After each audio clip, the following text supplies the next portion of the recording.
Singh sir math YouTube channel पर आपका एक बार फिर से हार्दिक स्वागत है। दोस्तों, जैसा कि आपको पता है कि इस चैनल के ऊपर आर्मी का कोर्स चल रहा है फ्री ऑफ कॉस्ट। तो अपन पढ़ रहे थे साइंस, और साइंस के अंदर बायोलॉजी, और बायोलॉजी में अपने कौन सा टॉपिक स्टार्ट किया था, परिसंचरण तंत्र, जिसके अंदर लास्ट लाइन थी अपनी रक्त का संगठन। रक्त का संगठन, तो रक्त का संगठन था वो 45% और दूसरा था 55%। इस 45% और 55% इस वाले पार्ट को हमने पढ़ लिया था। प्लाज्मा था, प्लाज्मा का कलर कैसा था, हल्का पीला। किसके कारण था? बिलिरुबिन वर्णक के कारण। बिलिरुबिन वर्णक का दूसरा नाम पीतरस। इस पीतरस को कौन बनाता है? लीवर बनाता है।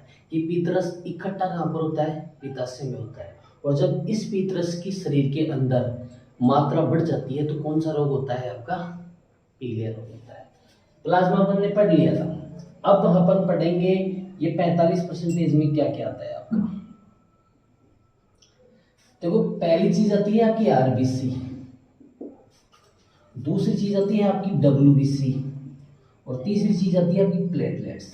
तो पहला क्वेश्चन तो यही आ जाता है कि भाई इनका वैज्ञानिक नाम बताओ। तो जो आरबीसी है ना, इसका वैज्ञानिक नाम है इरिथ्रोसाइट। डब्ल्यूबीसी का वैज्ञानिक नाम है ल्यूकोसाइट, ल्यूकोसाइट, और इसका है थ्रोम्बोसाइट, थ्रोम्बोसाइट। तो दोस्तों, अब अपन ये सीक्वेंस से पढ़ेंगे, एक एक प्लाज्मा को पढ़ लिया, अब अपन सीक्वेंस से पढ़ेंगे। तो सीक्वेंस में फर्स्ट आता है अपना आरबीसी। क्या होता है आरबीसी? आरबीसी का पूरा नाम क्या है? पहली चीज अपन बड़े प्यार से पढ़ेंगे। पहली चीज तो ये आती है, इसकी फुल फॉर्म क्या है? लाल रुधिर कणिकाएं। फुल फॉर्म क्या है? लाल रुधिर कणिकाएं। ठीक है। दूसरी चीज आती है, इनका निर्माण कहां पर होता है? तो दोस्तों एक बात बताओ, जहां पर ब्लड का निर्माण होता है वहीं पर इनका निर्माण होता है। क्योंकि जो आरबीसी होती है वो आपकी किस में आती है? वो आपकी ब्लड में आती है। और ब्लड कहां पर फॉर्मेशन होता है ब्लड का? अस्थि मज्जा में। ठीक है। तीसरा आता है, इसका रंग कैसा होता है? आरबीसी का रंग होता है कैसा होता है? लाल होता है। चौथा आता है कि इसकी मात्रा कितनी होती है, क्वांटिटी कितनी होती है। तो आरबीसी होती है ना, वो 45 से 50 लाख प्रति 100 ml ब्लड में। मतलब आपका जो 100 ml ब्लड होगा उसमें आरबीसी की क्वांटिटी कितनी होगी? 45 से 50 लाख होगी 100 ml ब्लड के अंदर। ठीक है। इसका अगला क्वेश्चन आता है कि जब इसका निर्माण अस्थि मज्जा में होता है तो ये मरती कहां पर है? तो जो आरबीसी है ना, वो मरती कहां पर है? वो अपने पलीहा में मरती है। और जहां पर ये मरती है, जहां पर ये मरती है तो उसे बोला जाता है बूचड़खाना। क्या बोला जाता है? बूचड़खाना। तो इसका एक क्वेश्चन आता है कि आरबीसी का कब्रिस्तान या आरबीसी का बूचड़खाना किसे कहा जाता है? आरबीसी का कब्रिस्तान। तो आरबीसी का कब्रिस्तान की या बूचड़खाना किसे कहा जाता है? पलीहा को कहा जाता है। और इस पलीहा को शरीर का ब्लड बैंक भी कहा जाता है। इस पलीहा को शरीर का क्या कहा जाता है? Blood bank. ये कोई पूछ ले कि शरीर का ब्लड बैंक किसे कहा जाता है, तो आपका पलीहा को कहा जाता है। आरबीसी का कब्रिस्तान या बूचड़खाना किसे कहा जाता है? पलीहा को कहा जाता है। पलीहा में क्या होता है?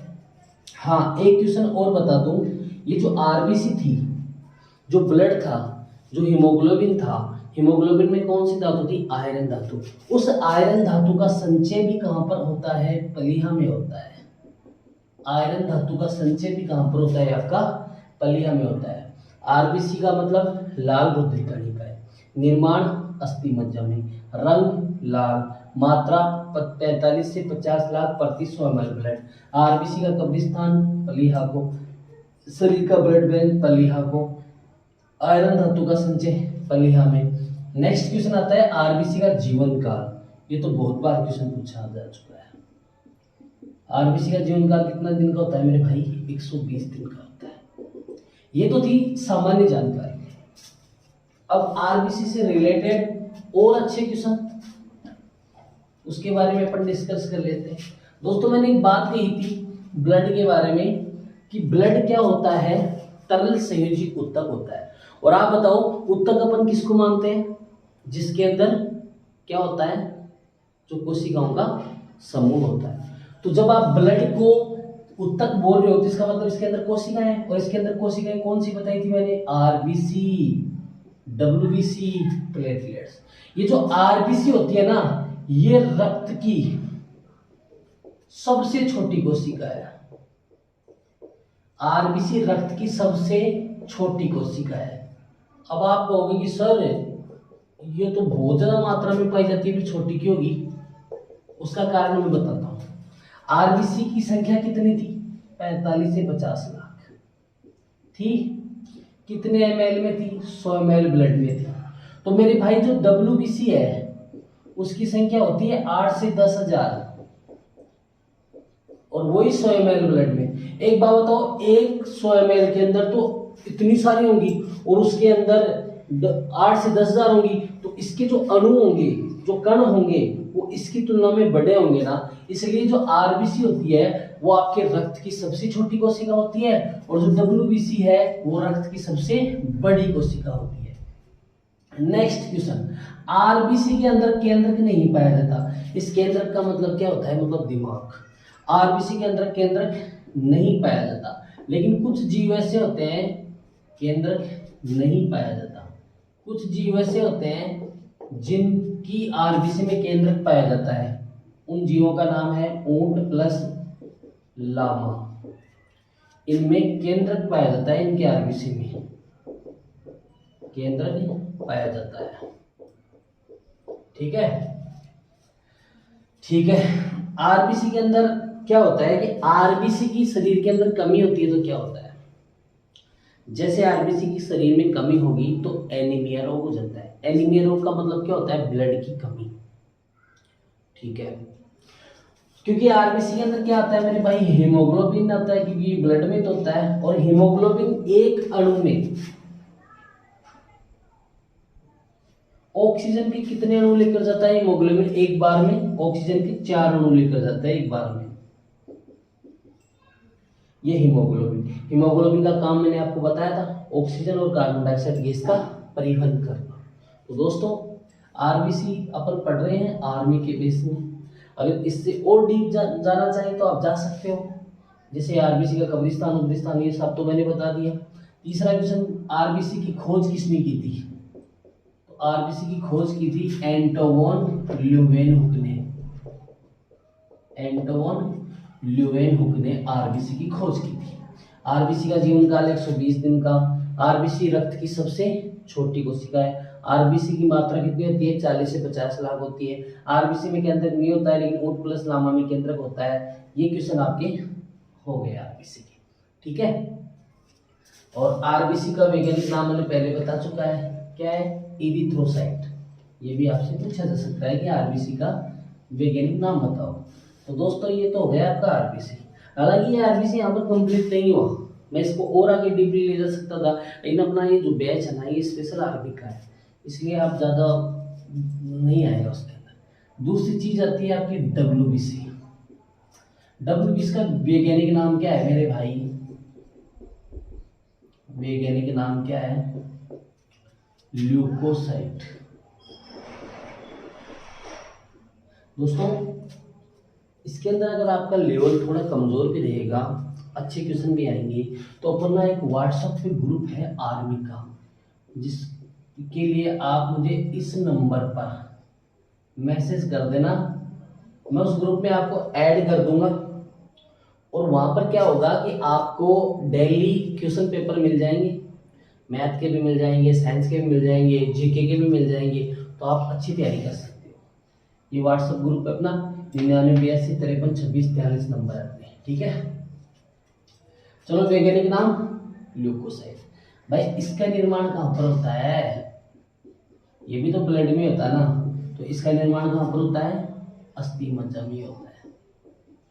ठीक है, इसका जीवन काल कितने का दिन का होता है? इसका 4 से 7 दिन का होता है। इसकी मात्रा कितनी होती है मेरे भाई? ये 8 से 10,000 के बीच होती है प्रति 100 ml ब्लड में। ठीक है, इसकी खोज किसने की थी? एडिसन नामक वैज्ञानिक था, विलियम एडिसन। एडिसन ने की थी इसकी खोज। वैज्ञानिक नाम ल्यूकोसाइट, निर्माण अस्थि मज्जा में, जीवन काल 4 से 7 दिन का, मात्रा कितनी होती है? 8,000 से 10,000। ठीक है, ये रक्त की सबसे बड़ी कोशिका है। रक्त की सबसे बड़ी कोशिका कौन है मेरे भाई? WBC है। हो गया। अब दोस्तों क्वेश्चन क्या आता है इसके अंदर से वो मैं आपको बता देता हूं, आपके लेवल का, और आपसे थोड़ा सा अपर भी चलेंगे एक कदम आगे। WBC का क्या काम होता है शरीर के अंदर? WBC का काम होता है, यह शरीर के अंदर रोग प्रतिरोधक क्षमता को बढ़ाता है। रोग प्रतिरोधक क्षमता क्या होता है उसका भी बताऊं आपको। जो इम्यून सिस्टम है उसको स्ट्रॉन्ग करने का काम किसका है? WBC का है। अगर WBC की कमी आएगी तो इम्यून सिस्टम कमी हो जाएगी। इम्यून सिस्टम कम होगा तो रोग प्रतिरोधक क्षमता कम हो जाएगी, जिससे आपके शरीर के अंदर अनेक प्रकार की बीमारियां आ जाएंगी। जैसे आपकी एड्स की बीमारी होती है, एड्स की बीमारी में जो मरीज होता है वो जल्दी रिकवर क्यों नहीं कर पाता? क्योंकि उसका इम्यून सिस्टम गड़बड़ा जाता है। और जब इम्यून सिस्टम गड़बड़ा जाएगा तो एक बीमारी का इलाज नहीं हुआ तो दूसरी बीमारी हो जाएगी, दूसरी का इलाज नहीं हुआ उसकी तीसरी हो जाएगी। तो इलाज कितने का हो मेरा भाई? तो शरीर के अंदर अगर रोग प्रतिरोधक क्षमता हो तो आपकी कोई भी बीमारी ठीक हो सकती है। जैसे कि अभी वर्तमान में कोरोना बीमारी चल रही है, इसके अंदर दोस्तों क्या होता है? कोरोना 2 टाइप का होता है। कोरोना जो बीमारी है ना आपकी, वो 2 टाइप की है। एक तो होता है नॉर्मल कोरोना और एक होता है घातक कोरोना, सीरियस कोरोना। अगर जिसके अंदर बॉडी के अंदर पावर है, विल पावर है, प्लस उसको ये यकीन है कि मैं ठीक हो जाऊंगा, तो उसका जो सीरियस कोरोना है वो ठीक हो जाएगा, उसमें भी वो रिकवर कर जाएगा। और एक होता है आपका नॉर्मल कोरोना। अगर उसके अंदर उसको ये लग गया कि भाई नहीं मैं तो जाऊंगा, तो उसमें क्या होता है? वो ऐसी थिंकिंग लेके आता है ना, तो फिर उसकी जो गेन करने की क्षमता है ना वो खत्म हो जाती है। उसको भूख लगना भी बंद हो जाता है क्योंकि टेंशन हो जाती है, और वो बीपी का शिकार हो जाता है। बीपी का शिकार हो जाता है तो क्या होता है? जैसे अपन कोई काम करते हैं या अपने ऊपर घबराहट होती है तो अपनी सांस है ना, सांस कम आने लग जाता है। घबराहट में सांस कमी तो आता है ना। तो वैसे नॉर्मल जब कोरोना होगा ना तो वो डर जाएगा, और डर जाएगा तो उसको सांस की समस्या आएगी। सांस की समस्या आएगी तो उसके शरीर के अंदर रोग प्रतिरोधक क्षमता कम हो जाएगी, और जैसे ही कम हुई तो वो जो बीमारी है वो ज़्यादा इफेक्टेड हो जाएगी। इसलिए कभी भी किसी को भी ये प्रॉब्लम हो ना कोरोना वाली, चाहे उसको सीरियस हो चाहे उसको नॉर्मल हो, पहली चीज़ तो उसको ये करना है, कुछ भी नहीं है यार, कुछ भी नहीं है, मैं इस बीमारी को खत्म कर दूंगा, कुछ भी नहीं है। आपको पता है ज़्यादा से ज़्यादा क्या होगा? आदमी मरेगा ही ना, ज़्यादा से ज़्यादा, इससे ज़्यादा कुछ नहीं होगा। तो मेरे भाई अगर तू टेंशन करेगा तो भी मरेगा। अगर तेरे को नॉर्मल प्रॉब्लम है और तूने टेंशन की तो तू खत्म होगा, 100% खत्म होगा। अगर तू सीरियस है तो तू टेंशन करेगा तो तू खत्म होगा। लेकिन अगर तेरी जिंदगी बच रही है सिर्फ एक चीज से, कुछ भी नहीं है यार, चिल कर, बस तू ठीक हो जाएगा। तो तेरी विल पावर चाहिए मेरे भाई।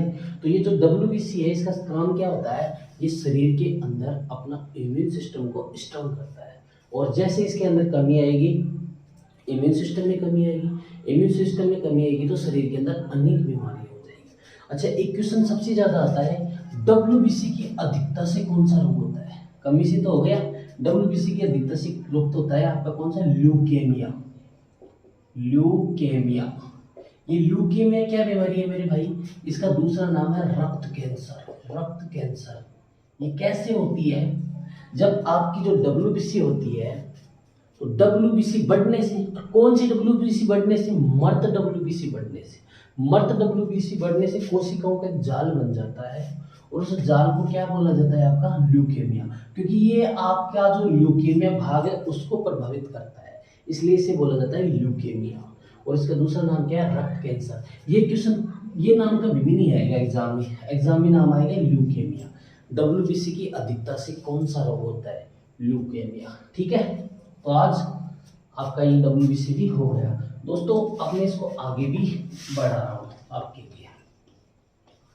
अब क्या होती है, जो डब्ल्यूबीसी होती है ना वो दो टाइप की होती है मेरे भाई। एक तो होती है कणिका में और एक होती है अकणिका में। कणिका में होती है आपकी 3, बेसोफिल्स, न्यूट्रोफिल्स और इसिनोफिल्स। दूसरी होती है आपकी 2, मोनोसाइट और लिम्फोसाइट।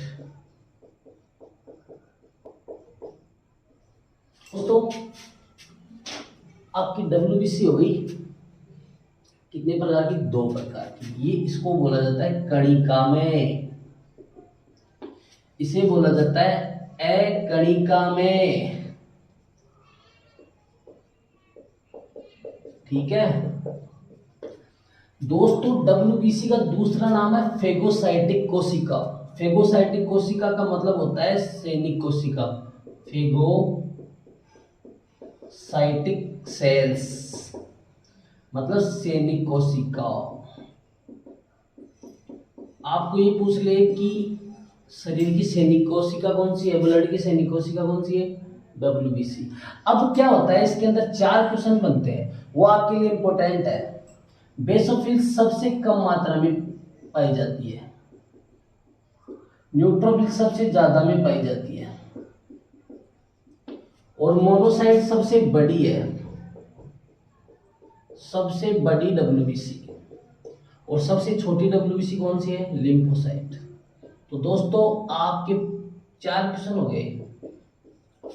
डब्ल्यूबीसी कितने प्रकार की, 2 प्रकार की, एक तो कणिका में एक अकणिका में। कणिका में कितने प्रकार की, 3, बेसोफिल्स, न्यूट्रोफिल्स, इसिनोफिल्स।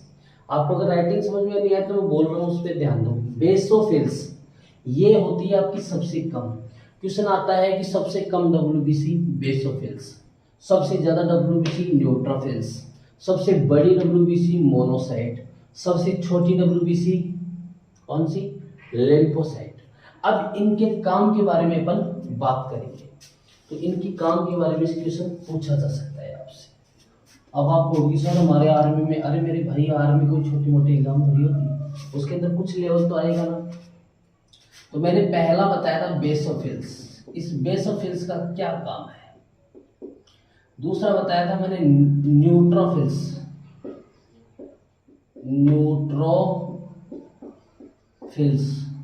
और तीसरा बताया था मैंने इसिनोफिल्स। दोस्तों अपने शरीर के अंदर जब कोई जीवाणु घुस जाता है, जीवाणु से बीमारी होती है ना जीवाणु से, तो उस जीवाणु को कौन खत्म करता है, न्यूट्रोफिल्स। जीवाणु बैक्टीरिया जो भी कुछ आती है उसको कौन खत्म करता है, आपका बेसोफिल्स और न्यूट्रोफिल्स। ये बेसोफिल्स एक चीज के और ठीक करता है, अपने शरीर के अंदर एलर्जी होती है। एलर्जी किसके कारण होती है, अपना जो लीवर होता है ना वो एक रस बनाता है, उस रस को बोला जाता है हिस्टामिन। उस हिस्टामिन की वजह से हमारे शरीर के अंदर एलर्जी होती है, और उस एलर्जी को कौन ठीक करता है, आपका बेसोफिल्स।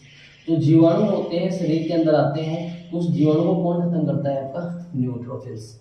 ये इसिनोफिल्स क्या करता है मेरे भाई, ये घाव होता है अपने शरीर के अंदर, जब कई बार चोट लग जाती है तो उस घाव को भरता है कौन, इसिनोफिल्स डब्ल्यूबीसी। बैक्टीरिया और जीवाणु को खत्म करता है न्यूट्रोफिल्स। बेसोफिल्स क्या करता है, एलर्जी को। अब दोस्तों ये तो हो गए, लेकिन अब आपकी सबसे इंपॉर्टेंट डब्ल्यूबीसी ये 2 हैं, मोनोसाइट और लिम्फोसाइट। ये क्या करती है, ये दोनों अपने शरीर के अंदर मेमोरी सेल्स बनाती हैं। ये मेमोरी सेल्स क्या चीज है मेरे भाई, भविष्य में काम आने वाली WBC, मोनोसाइट लिम्फोसाइट। कैसे? जैसे आज आप कोरोना का टीका लगवा रहे हो, जरूरी है क्या कि वो जो कोविड पॉजिटिव वो उसी को लग रहे हैं, सबके लग रहे हैं ना।